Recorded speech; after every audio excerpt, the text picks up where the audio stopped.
El Señor esté con ustedes.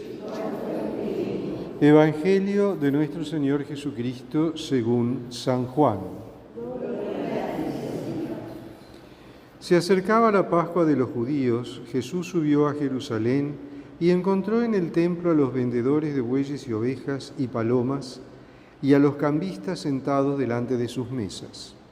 Hizo un látigo de cuerdas y los echó a todos del templo junto con sus ovejas y sus bueyes. Desparramó las monedas de los cambistas, derribó sus mesas y dijo a los vendedores de paloma: «Saquen esto de aquí y no hagan de la casa de mi Padre una casa de comercio». Y sus discípulos recordaron las palabras de la Escritura: «El celo por tu casa me consume». Entonces los judíos le preguntaron: ¿Qué signo nos das para obrar así? Jesús les respondió: «Destruyan este templo y en 3 días lo volveré a levantar». Los judíos le dijeron: «Han sido necesarios 46 años para construir este templo, ¿y tú lo vas a levantar en 3 días?» Pero él se refería al templo de su cuerpo. Por eso, cuando Jesús resucitó, sus discípulos recordaron que él había dicho esto y creyeron en la Escritura y en la palabra que había pronunciado. Mientras estaba en Jerusalén durante la fiesta de Pascua, muchos creyeron en su nombre al ver los signos que realizaba. Pero Jesús no se fiaba de ellos porque los conocía a todos y no necesitaba que lo informaran acerca de nadie. Él sabía lo que hay en el interior del hombre. Palabra del Señor.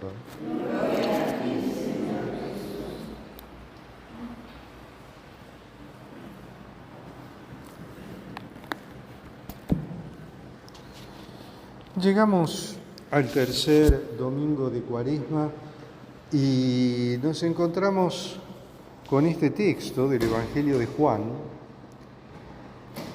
en el que Jesús realiza un gesto de autoridad y al mismo tiempo un gesto que se podría interpretar como un gesto violento, porque echa a los cambistas del templo, echa a los mercaderes del templo. Y claro, eso llama mucho la atención, porque en realidad estos mercaderes en el templo eran un mal necesario.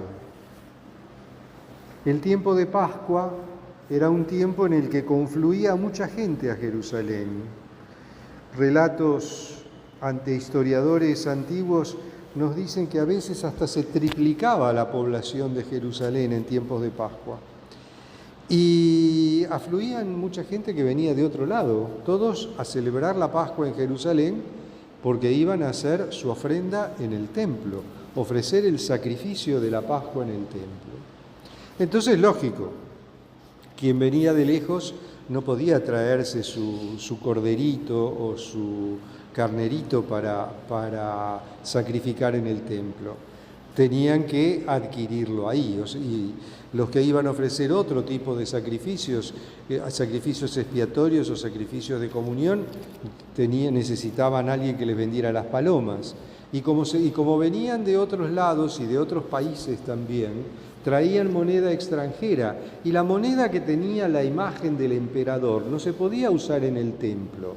Entonces los cambistas se la cambiaban por la moneda del templo para que pudieran realizar sus ofrendas. O sea, tenía su razón de ser la presencia de estos personajes medio estrafalarios ahí en el templo. Digo estrafalarios porque no tienen nada que ver con el templo en sí. Este mismo comercio se podía haber realizado en otro lado, pero por comodidad lo realizaban en el templo. Y aquí es donde Jesús reacciona. Reacciona expulsándolos, les hace sacar los animales, le da vuelta a la mesa a los cambistas, etcétera, etcétera, etcétera, y dice: «La casa de mi Padre es casa de oración y no una cueva de ladrones». Y esto, claro, provoca cierto escándalo por el famoso y remanido excusa que ponemos muchas veces de que siempre se hizo así. Si es que siempre se haya hecho así no quiere decir que esté bien. Evidentemente esto no estaba bien. Y Jesús les llama la atención sobre la naturaleza del templo. El templo de Dios es lugar de oración, era lugar de sacrificio, era lugar de rituales, pero era un centro de oración para ofrecerle oración, sacrificios a Dios, a Yahvé, a este Dios en el que ellos creían y que los había sacado de la esclavitud en Egipto, los había conducido por el desierto y los había llevado y depositado en la tierra prometida y les había ayudado a conquistar la tierra prometida. Un Dios que les pedía fidelidad a esa alianza que había celebrado con su pueblo en el Sinaí. Les pedía fidelidad a esos pactos de unión que habían hecho entre ellos, entre las distintas tribus. El Señor era un Dios exigente, y con razón, porque había manifestado su gracia y su bondad para con el pueblo en innumerables ocasiones. El pueblo en algunas ocasiones y muchas veces le había sido fiel, pero el pueblo también muchas veces le había sido infiel. Este templo, construido por Herodes, era un monumento a Dios, era un monumento a la fidelidad del pueblo con Dios, a la fidelidad del pueblo con la alianza. Y como templo de Dios, como lugar de oración, como lugar de culto, no podía ser profanado, no debía ser profanado. Tenía que mantener su naturaleza, y esta presencia evidentemente desvirtuaba la naturaleza del templo. Y aquí entraban en juego varias cuestiones. La primera y la más importante era la fe en el Dios de Israel. Jesús les está reclamando que sean fieles a esa fe al Dios de Israel. El templo no puede servir para otra cosa. Si lo trasladamos al presente, vamos a ver, y hemos tenido noticias y a veces lo hemos visto, que el templo, la casa de Dios, las iglesias, muchas veces son usadas para otras finalidades que no es precisamente el culto de Dios.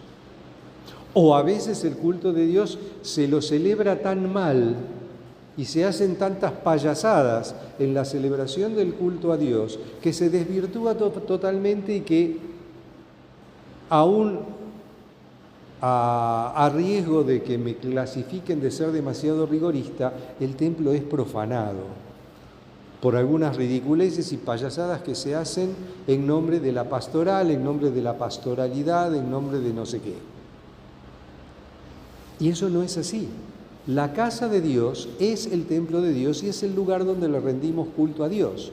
Entonces no podemos venir a celebrar misa en Maya o celebrar misa en el medio del mar, o no podemos hacer de la misa un circo. La misa es una acción solemne, es la renovación del sacrificio de Cristo en el Calvario. No es un chiste y no es un lugar ni un momento para hacer bromas, ni para hacer ridiculeces. La misa debe ser celebrada con seriedad, con alegría, porque estamos celebrando el misterio de la salvación, pero al mismo tiempo sin perder de vista la naturaleza sacrificial de la misa. La misa es la renovación del sacrificio de Cristo en la cruz. No puedo ponerme a hacer payasadas. No debo, mejor dicho, porque poder, de hecho, hay muchos que pueden hacerlo. Y desgraciadamente se desvirtúa el sentido de la celebración, se desvirtúa lo sacro. No podemos perder la noción y la conciencia de lo sagrado. No podemos tirar por la borda lo sagrado, porque si perdemos lo sagrado, ¿qué pasa? Estamos desvirtuando la naturaleza del rito, de la celebración. Estamos faltándole el respeto a Dios, estamos faltándole el respeto a nuestro Señor Jesucristo, estamos faltando el respeto al Espíritu Santo que nos tiene que guiar en esta celebración y que es en definitiva el que se hace presente para que el rito se realice, se cumpla, para que ese rito sea efectivo. Entonces, no podemos perder de vista lo sagrado. Y cuando se pierde de vista lo sagrado, se debilita la fe. Y si se debilita la fe, ya perdemos el sentido de la fe. Perdemos el sentido de lo que estamos haciendo y de lo que estamos celebrando. El templo es casa de oración. La celebración sagrada es celebración sagrada. Entonces, tenemos que ser fieles a lo que la Iglesia nos pide que celebremos y cómo lo celebremos. No solo tenemos que ser fieles a la naturaleza de la celebración, tenemos que ser fieles al cómo celebrar. Si la Iglesia me pide que celebre de esta manera, no puedo celebrar de otra. No puedo decir lo que me parece.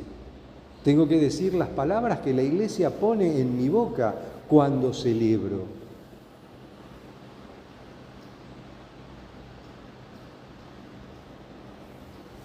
Porque de esa manera estoy entrando en la dimensión de lo sagrado. La liturgia de la Iglesia es muy precisa y muy clara. No puedo alterarla. Tengo mis espacios de libertad para optar por una o por otra fórmula de alguna o de otra cosa. Pero todos esos espacios de libertad que me da la elección que me propone la Iglesia de alguna u otra fórmula, tengo que respetar la fórmula, porque corro el riesgo, inclusive, de que la celebración sea inválida. Si en las palabras de la consagración yo no digo exactamente las palabras de la consagración, no hay consagración.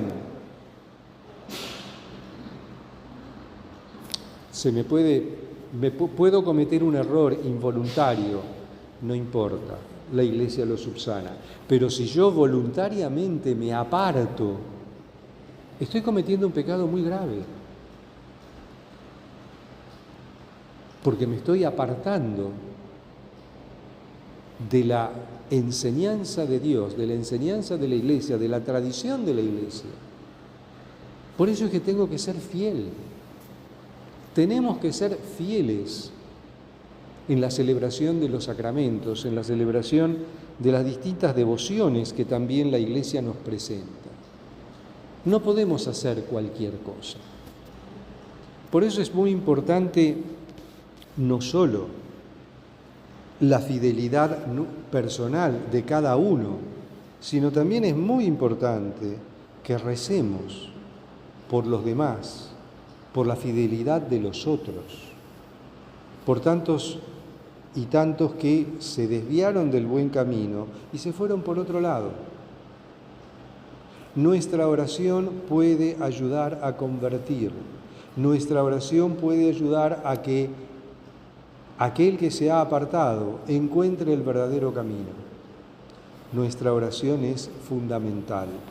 Y en este tiempo de Cuaresma que se nos invita especialmente a orar por la conversión de los pecadores, no solo por nuestra propia conversión. No seamos tan egoístas.